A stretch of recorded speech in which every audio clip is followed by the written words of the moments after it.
Assalamualaikum warahmatullahi wabarakatuh. Kami dari kelompok 6 beranggotakan saya sendiri, Ihsan Maulidi Al-Basiri, Askia Wahmudia Ramadhani, Vivi Apri Anggraini, Nora Handayani, Rehan Hairiati, dan yang terakhir Tria Andriani. Sebelumnya kami ingin mengucapkan terima kasih kepada Ibu Apoteker Nofrianti M. Farm sebagai dosen pengampu pada perkuliahan Teknologi Farmasi Bahan Alam. Kali ini kami akan membahas materi kuliah selanjutnya, yaitu permasalahan bioavailabilitas obat herbal. Bioavailabilitas adalah presentase dan kecepatan zat aktif dari suatu produk obat yang tersedia dalam sirkulasi sistemik dalam bentuk utuh ataupun aktif. Bioavailabilitas dapat diukur melalui kadarnya dalam darah ataupun melalui ekskresinya di urin. Penggunaan obat herbal telah ada sejak ribuan tahun lalu di berbagai negara seperti Indonesia, Cina, dan India. Adanya peningkatan dalam penggunaan obat herbal dikarenakan obat herbal memiliki efek samping yang lebih sedikit dibandingkan dengan obat sintesis lain. Dalam beberapa waktu terakhir, obat herbal lebih sering dipakai dalam menyembuhkan berbagai macam penyakit. Hal ini dikarenakan obat herbal memiliki ratusan kandungan konstituen yang seluruhnya bekerja sama dalam melawan penyakit tersebut. Baiklah, selanjutnya saya akan menjelaskan tentang permasalahan bioavailabilitas obat herbal. Yang pertama yaitu zat aktif obat herbal. Di sini ada dua permasalahan. Yang pertama yaitu ukuran molekul yang besar dan kelarutan dalam air yang rendah. Yang pertama yaitu ukuran molekul yang besar, di mana zat aktif pada obat herbal akan sulit untuk menembus membran lipid dari sel tubuh karena memiliki ukuran molekul yang besar. Yang kedua yaitu kelarutan dalam air yang rendah, di mana kelarutan dalam air yang rendah ini dapat menyebabkan absorpsi dan bioavailabilitas yang buruk. Nah, karena kendala tersebut, banyak tanaman yang memiliki zat aktif potensial tetapi tidak dapat digunakan secara in vivo meskipun pada uji in vitro memiliki hasil yang baik. Kemudian dalam formulasi obat tradisional dalam bentuk ekstrak adalah sifat zat aktif yang mudah terdegradasi dalam saluran cerna seperti alkaloid, amida, fenol, steroid, dan sebagainya. Kemudian permasalahan bioavailabilitas obat herbal yang kedua yaitu obat herbal umumnya ini sulit diformulasi dalam sediaan yang memenuhi persyaratan seperti sifat fisik, stabilitas, dan kimia, serta pelepasan bahan aktif yang mengarah kepada bioavailabilitas obat aktifnya. Selanjutnya yang ketiga yakni dia adanya kelarutan, di mana kelarutan dalam air yang rendah akan menyebabkan bioavailabilitas yang rendah karena absorpsinya yang rendah. Keempat yaitu ekstrak, di mana ekstrak ini dia memiliki daya alir dan kompresibilitas yang buruk sehingga dapat menyebabkan bioavailabilitas obat herbal yang buruk. Kemudian itu ekstrak kental, di mana ekstrak kental yang memiliki kandungan air atau pelarut yang sedikit basah akan sulit diformulasi. Nah, formulasi ini nanti dia akan berpengaruh terhadap pelepasan zat aktif obat yang berpengaruh terhadap bioavailabilitas obat herbal. Kemudian yang keenam itu interaksi obat dengan obat herbal. Nah, ketika banyak senyawa aktif maka pemberian dengan obat sintesis juga banyak. Selanjutnya hal ini akan terjadinya kemungkinan interaksi sehingga dapat mengganggu bioavailabilitas obat tersebut. Yang ketujuh itu ada peningkatan bioavailabilitas melalui penghambatan enzim sitokrom P450 atau CYP. Nah, piperin ini terhadap kumarin akan menghambat enzim sitokrom P450 atau CYP tadi. Kemudian metabolisme kurkumin ini akan menurun sehingga kadar kurkumin meningkat dalam darah. Kemudian yang kedelapan ini ada peningkatan bioavailabilitas melalui penghambatan glutathione S-transferase atau SGT. Nah, obat yang aktif lalu bertemu dengan SGT. Kemudian obat akan cepat diekskresikan atau dikeluarkan, sehingga bioavailabilitas obat ini rendah atau menurun. Kemudian teknologi nano ini direkomendasikan untuk obat herbal dengan adanya teknologi nano bioavailabilitas dan absorpsi bahan aktif dapat meningkatkan karena adanya peningkatan luas permukaan partikel dan kelarutannya.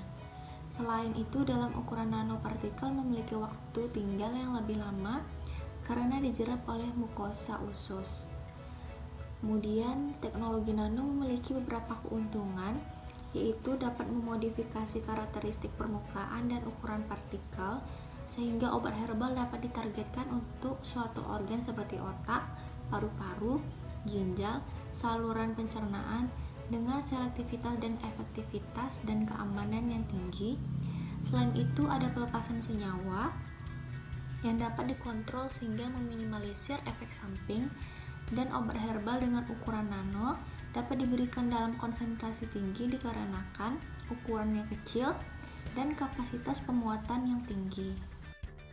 Selanjutnya, kami akan menjelaskan jurnal yang kami review yang berjudul Formulasi Sediaan Nano Herbal Tempuyung atau Sensus Arvensis L dalam bentuk Soft Nano Emulsifying Drugs Delivery System atau SNIDDS. Pendahuluan.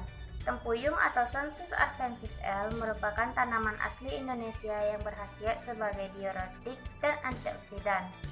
Pada penelitian ini, ingin diperkenalkan konsep nanoherbal dengan membuat ekstrak tempuyung yang memiliki kelarutan air rendah dalam bentuk sediaan SNIDDS. Soft Nano Emulsifying Drug Delivery System atau SNIDDS merupakan sistem penghantaran obat yang banyak dikembangkan pada saat ini karena memiliki kemampuan untuk meningkatkan kelarutan dan ketersediaan hayati dari obat. Tujuan penelitian ini adalah membuat sediaan Soft Nano Emulsifying Drug Delivery System atau SNIDDS yang mengandung tempuyung sebagai obat herbal yang diharapkan mampu mengoptimalkan efek terapinya melalui karakterisasi sebagai obat nanoherbal. Ekstrak daun tempuyung. Adapun cara memperoleh ekstrak dari daun tempuyung, sekitar 1,02 kg serbuk kering daun tempuyung diekstrak dengan cara maserasi menggunakan etanol teknis sampai sampel terendam. Setiap 24 jam, ekstrak tersebut disaring dan diganti pelarutnya. Yang terakhir, ekstrak etanol yang diperoleh kemudian diuapkan pelarutnya sehingga menghasilkan ekstrak kental etanol.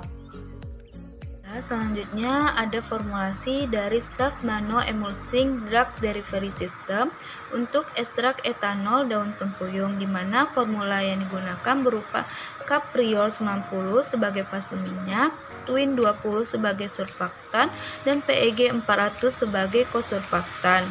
Dan untuk formula ini digunakan dua formula, di mana formula 1 itu mengandung Capriol 90 sebanyak 10 gram, Twin 20 sebanyak 80 gram, dan PEG 400 sebanyak 10 gram.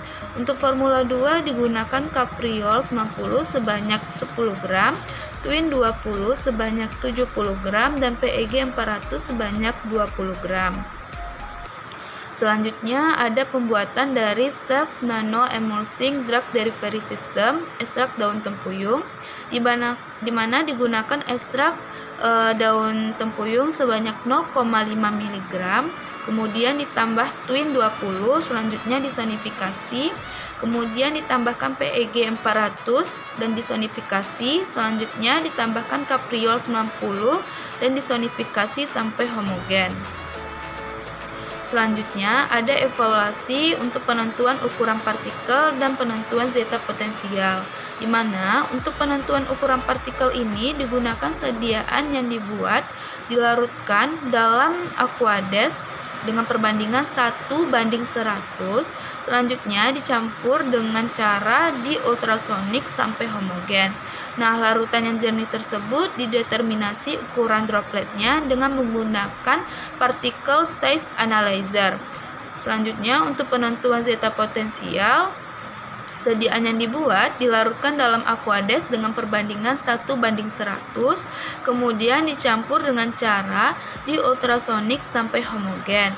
Nah, larutan yang jernih tersebut ditentukan nilai zeta potensialnya dengan menggunakan particle size analyzer. Selanjutnya masuk kepada hasil yang diperoleh. Hasil maserasi sebanyak 1,02 serbuk kering daun tempuyung yang menggunakan pelarut etanol, diperoleh ekstrak etanol sebanyak 77,52 gram. Lalu hasil yang didapat adalah berwarna coklat kehitaman dan berbau tidak khas. Selanjutnya, masuk kepada kesimpulan. Adapun kesimpulan yang didapat yaitu, pertama, penelitian ini telah jelas menunjukkan potensi penggunaan SNEDDS untuk ekstrak daun tempuyung yang diharapkan dapat meningkatkan kelarutan dan bioavailabilitas.